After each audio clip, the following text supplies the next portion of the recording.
Here is class color. It has an initializer that takes a hex value. Then it splits the hex value and stores the parts in attributes R, G, and B. I create an instance of the color class and pass a hex color value. Now I can access the R, G, and B attributes directly in this print statement. And when I execute the code, that will work. But I want to be able to unpack the color class in variables R, G, and B.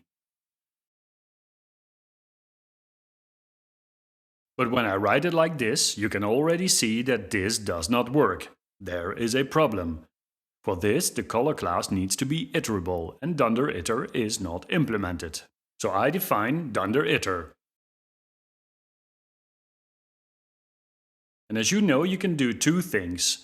Either you return self and implement dunder_next, or you just directly yield values from this method. So I yield the three attributes one after another.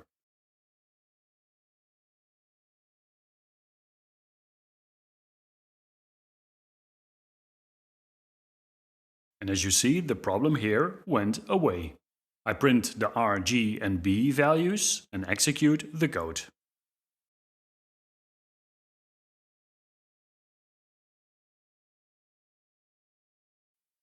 And that works. I hope this video helped you to allow to unpack your custom classes.